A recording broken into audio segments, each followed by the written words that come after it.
position, having bulked up. But I wonder if he's someone that could look at that as a more long-term position for him. I think we just see a man who's models himself on James Graham as much as he can, and needs to probably work on his kind of ability to play longer minutes in games now, as he's becoming more a established player rather than a young player, which is moving towards that level now, Matt English. So, but we've got a talent there at Huddersfield, I think. Yeah, definitely it is, and it's hoping that he keeps his development on the same trajectory it's on now, because he's doing very well, and he's becoming someone that's quite good to watch, and he's got that knack of being around at the time when things happen. Yeah, and I think that's something that you can't coach, you can't teach, and it's just a natural instinct for sniffing out when stuff's going to happen, and he's very good at that. Yeah, that's a positive and a highlight for Huddersfield, but ultimately deserved win for Hull FC. The third game on Tuesday was Warrington against the now we have to call them the Baby Rhinos. We're not allowed to call them anything but that, but it was Leeds. Finished 32-6 in the end, which was a bit one-sided, but it was only 8-6 to the wire at half-time. Chris Kendall was the referee, and the plucky young Leeds side, as much effort as they put into this game, they did lose the stats count six breaks to none. Wire had way more carries, about 6 sets worth of more carries, and used them for 545 more metres than Leeds and a 1.5 metres per carry better average gain. So the scoreline is reflective of Wire being the better side overall. Toby King had a try, 2 try assists, 110 metres, 2 clean breaks, 5 successful offloads. Matty Ashton had 2 tries and 173 metres. Chris Hill had 10 marker tackles and 137 metres. Danny Walker had 47 tackles, 11 of which were marker tackles for Leeds. Liam Tyndall continues to impress in these brief snippets that we've seen him. 134 metres for the young fullback. Jack Broadbent, 121. Winger, Tyndall. Jack Broadbent, 121 metres, looked good in the centres. And Jared O'Connor, 49 tackles, 17 of which were marker tackles. And yeah, we heard about who his dad was for a lot of this as well. Who is his dad? Is it Sinead O'Connor? Yeah, okay. We had some fan views on this one, and always on the fastest finger first, it was Carsten. A strong performance by the Baby Rhinos. Not sure if you can call Cuthbertson and Thompson babies, but experience won in the end. Did Terry really flip the finger to Inspector Gadget? Or Ferris. He's not really a baby. I mean... He's an international hooker. That's what he is. David Hunter said, I was getting a little angry at the Sky commentary that winning wasn't enough against the Baby Rhinos. I understand they are inexperienced, but they are still good quality players. Baby Wire almost beat Salford a few weeks back. In the end, a convincing win, and they are playing finals this year. Credit to Leeds for their efforts.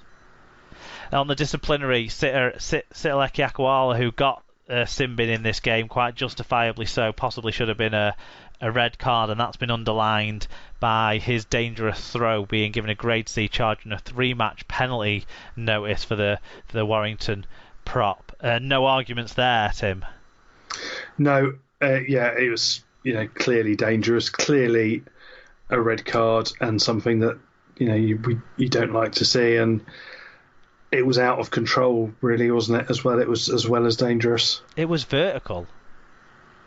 When he went down, it got so beyond the horizontal that it was vertical, and like you say, it was completely out of control. So match review panel's done some justice there for Akwala. In terms of star players, it kind of felt to me like it was hard to say anyone stood out as a top performer over the game, I guess. We give credit to the young players. And also players will be low on match fitness in that Leeds squad as well. But ultimately, they didn't do much to stand out more so, other than just their effort stood out, I think. Although young Walters, big Walters, looks like a difficult man to handle, doesn't he? He scored his try, took his try well, and he's going to be quite the player when he develops fully. Oh yeah, I mean he's trying to stop him and put him on his back is quite a task now. So with a couple of years in the gym, he's going to be quite something. I didn't catch a huge amount of this one because it clashed with Bake Off, but from the highlights, that's one of the things that stood out. We are kind of mailing it in a bit on these like low intensity, seemingly unnecessary, just get to the end of the season games that were played on Tuesday, aren't we? Yeah, this is just get to your 15 game limit games. Yeah. Toby King, he got 3, Albert Gold 4 points, Darryl Clark 2, Steph Ratchford 1. Probably he had the most replayable highlight moments, didn't he, Toby King? So he definitely deserved his Man of the Match award. I mean, there was the high kick he took with the offload for one of the tries. No, that was for his own try, sorry, the high kick he took. There was the offloads for a couple of the other tries as well. For his side, Matty Ashton's first try, he set him 3, and I think Ben Curry's try took a high kick, didn't he, and got a nice offload away as well for that one. So he definitely had some highlight moments in the game, and also gave a little bit of a highlight to the post game as well. I think Warrington players that aren't there, basically Warrington outside backs should get every Man of the Match award in their games because they are more entertaining in their interviews than anyone else. I enjoyed him calling out the fact that the Man of the Match award doesn't actually get to be kept by the players. Yeah, that was revealing a bit behind the curtain there. You'd think in a COVID era that it would be. Presumably that award has to be fully sanitized and dropped in the ball wash, so to speak. Yeah, well, they have plenty of stuff around the side of the pitch to clean it up between games. Do you remember last year? Was it last year or the year before? A player took it home with them when they obviously clearly weren't supposed to on a Thursday night game when it was the old dish plate, the old silver salvers. Yeah. And so they had to apologise the next day that they didn't have one to give. And I was like, Jenna, why are you doing that? You've given it away. That no one actually gets to keep these.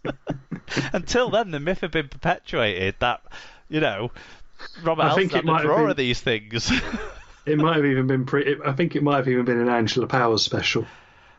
No, I can't remember exactly, but anyway, I loved the sort of can I keep it because I want to give it to my gran chat. That was good stuff from Toby King. Do you reckon the chat at training, in especially when they're doing sort of sessions as a group of outside backs, it must be a bizarre conversation that you'd quite like to have recorded? Yeah, there's some. They might not always be fully on it, but yeah, but they're entertaining. You'd hope not, because it'd be a blooming nightmare to coach, wouldn't it? I mean, Lynham, Mamo, King. That's there's going to be some giggles out there on that wing when they're doing training sessions, isn't there? And I suppose the certainly a brain trust, yeah, behind being silly as well. Anyway, well done to Warrington. I do think there was an air of inevitability on this one. It wasn't the most engaging game to watch, and you could sort of tell that by how much of the footage was cutting away to the commentary box. Happy birthday to Terry O'Connor, who celebrated his birthday on Tuesday. And there was a lot of talk around that, and I think it was understandable because it wasn't the most engaging of games, but well done to Warrington. Really big when it comes to their position in the playoff race like David Hunter was alluding to. But the final game of the midweek was St Helens versus Wakefield, wasn't it, Tim? It was, where it finished St Helens 48, Wakefield 6, having been 30-0 to the Saints at half-time. Robert Hicks and Robert Hicks's beard were refereeing this one, and Wakefield had the dreaded combo of below 1,000 metres and under 90% team tackle success rate, or the Hull Chaos special, as we'll call it. Saints had over 1,600 metres and a 94% team tackle success rate, plus 13 more breaks and 3 fewer errors in a comprehensive win. For the Saints, Tommy Makinson scored 3 tries, a try assist, 9 tackle busts, ran for 186 metres, made 3 clean breaks, 3 offloads, and some decent try celebrations. Regan Grace, 1 try, 183 metres, 4 clean breaks. Alex Walmsley bagging in with a try, 9 tackle busts, 162 metres, 3 offloads, and Lachlan Coote made 3 try assists and ran for 153 metres. On the losing Wakefield side, Innes Senior made 1 try and 209 metres, and Josh Isahookerwood made 42 tackles, 10 of those from markers. Carsten got in touch. He said, "Wow, Saints played an unbelievable first half. Can't see a team beating them in this form." St David said, "Well, that was better. Ran harder, quicker rucks, sharper passing. A champion performance by the champions. We have a tough-looking run-in, so hitting some form now is important. Onwards." And at MacWeb58 said, "Much improved performance from Saints and now need to see if they can maintain it in other upcoming big games. Good to see the ref enjoying his new toy, the video referee."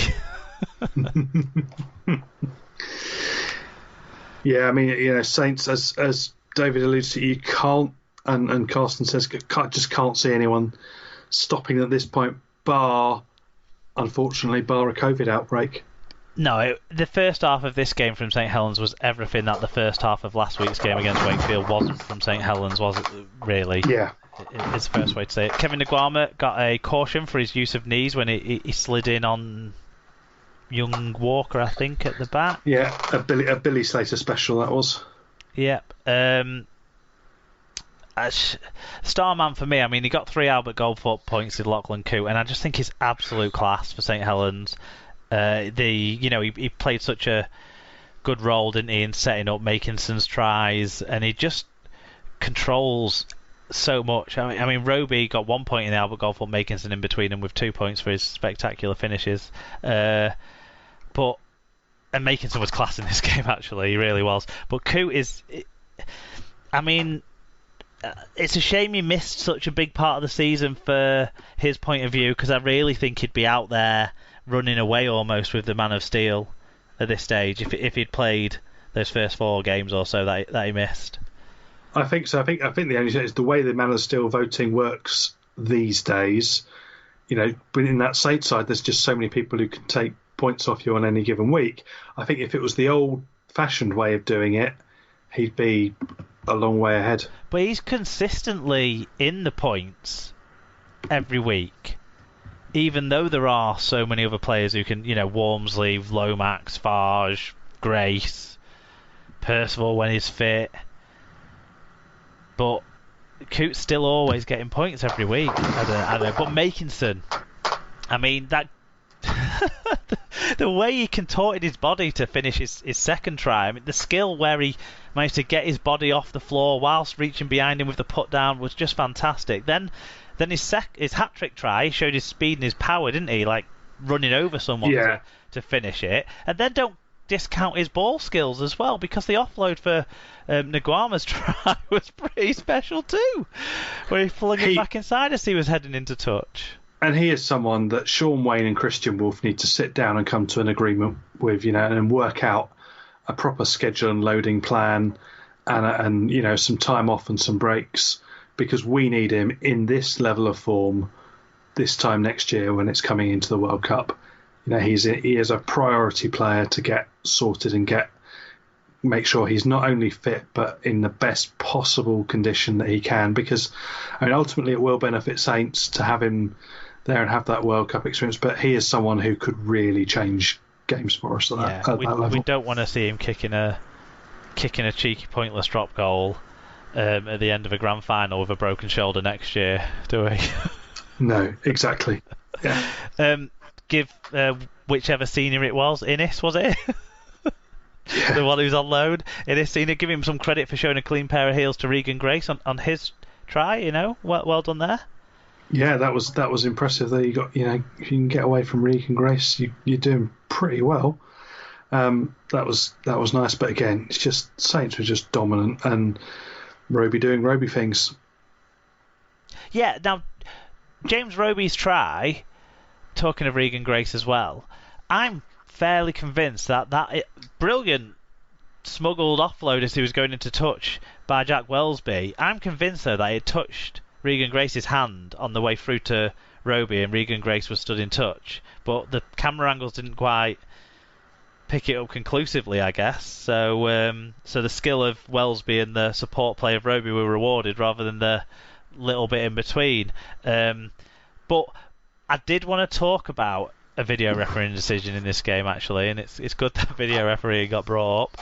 The Lewis Dodd try, it's another example we're seeing this year of the live call maybe getting too much weight in the way the system and the protocols are.